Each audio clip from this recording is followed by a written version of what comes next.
Antonio Ruiz's story did not end at El Callao.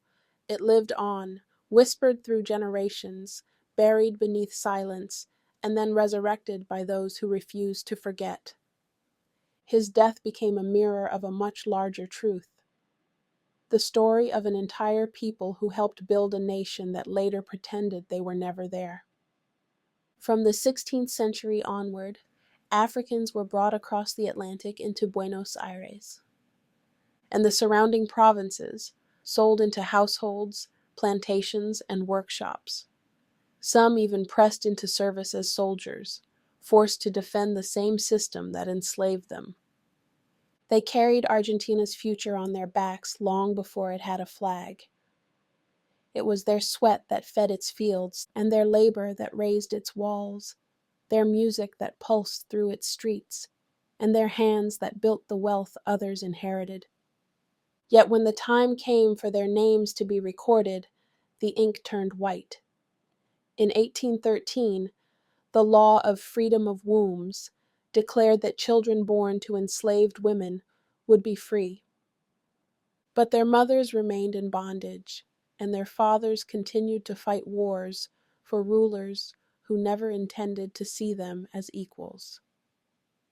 Even after the Declaration of Independence, slavery lingered like smoke, its chains replaced by contracts, its cages by uniforms. By the 1850s, as slavery was finally abolished, the bodies of those who had fought and labored were already fading from view. Not because they vanished, but because the nation turned away. When independence finally came, it came wrapped in deceit. The very people who had carved Argentina's foundation were gradually erased from its image of itself. The country rushed toward Europe, chasing whiteness as a symbol of progress. Ports opened for millions of immigrants, and the government called it rebirth. They named it blanqueamiento, whitening, a policy that remade the nation's identity while unmaking its memory. But the cost of that illusion was devastating. In the years that followed, the Afro-Argentine population, once a third of Buenos Aires, was decimated. They were driven into poverty, their children drafted into endless wars. Many were sent to the Paraguayan War, where countless died for a freedom that never reached their families. Then in 1871, yellow fever swept through Buenos Aires. It struck hardest in the black neighborhoods.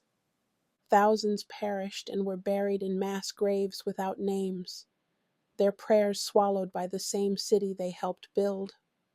The suffering did not end there. During the presidency of Domingo Sarmiento, 1868 to 1874, state-led policies targeted Black, indigenous, and mixed-race Argentines.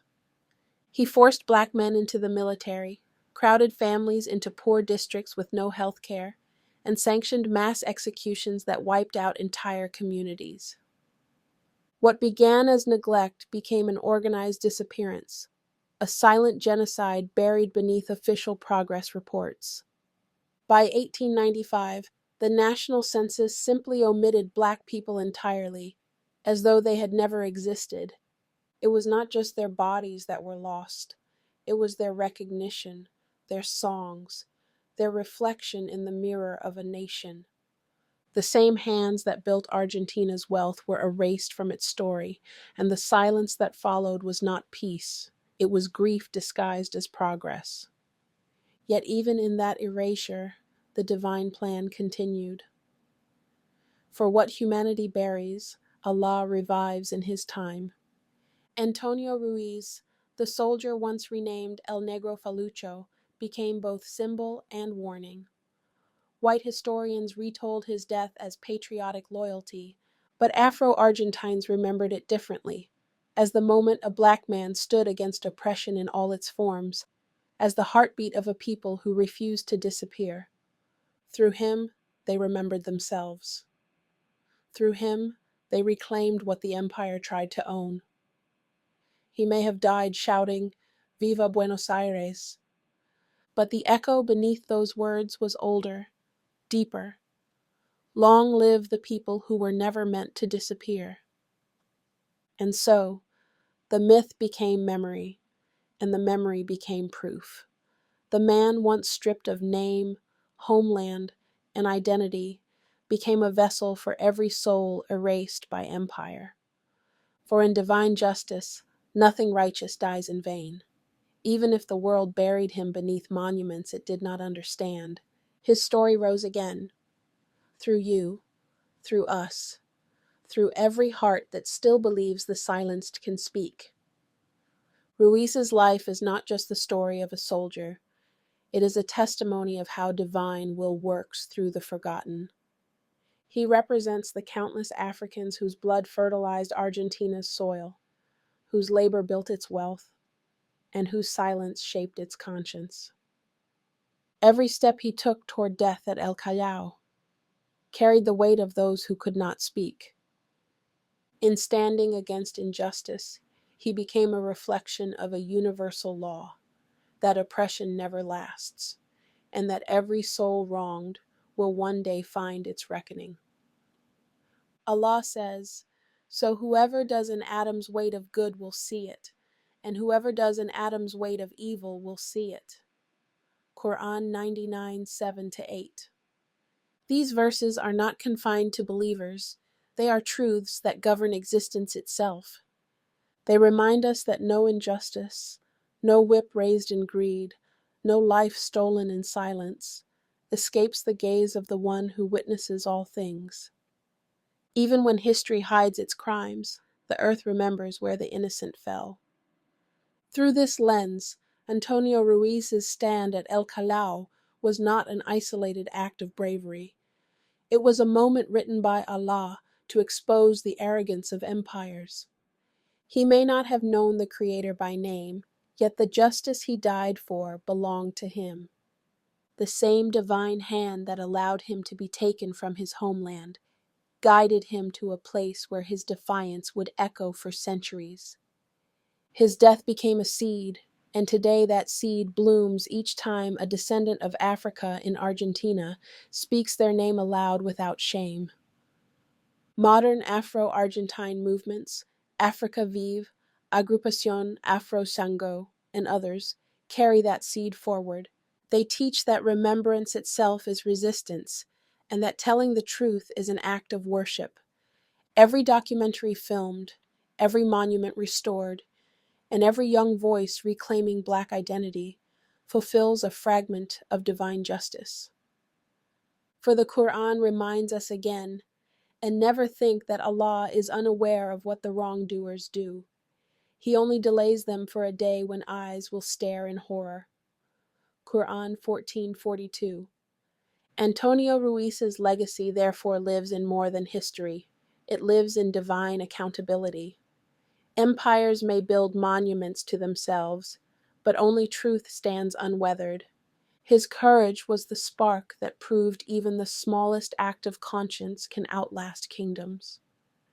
And so his story remains a warning and a mercy, that every injustice, no matter how carefully concealed, is recorded, and every act of faith, no matter how small, is seen. In Allah's design, nothing righteous is forgotten. Ruiz's final breath at El Callao was not the end of a man. It was the continuation of a promise, that the oppressed will rise, the forgotten will be remembered, and that divine justice will always have the last word. To finish this chapter, I just want to add, I don't normally share sources. Once I'm done with a project, I throw things away to mark that I am finished, and nobody can tell me what I should and shouldn't do. I'm too far in, and these habits are here to stay. I started this project as a promise to Allah, and as a legacy of knowledge, I tend to leave my siblings if they ever forget their identity and their Creator. This is a garden of knowledge from Allah. I am not here to impress the masses, but I welcome all my people on my journey.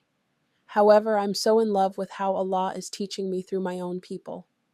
So, in this project, I delve into material produced by Afro-Argentine organizations like Agrupación Afro Shango, community blogs such as the Centro Cultural Afro Tumaco, Afro-descendant scholarship from the Avances del Chesor Journal, and diaspora blogs like Trip Down Memory Lane.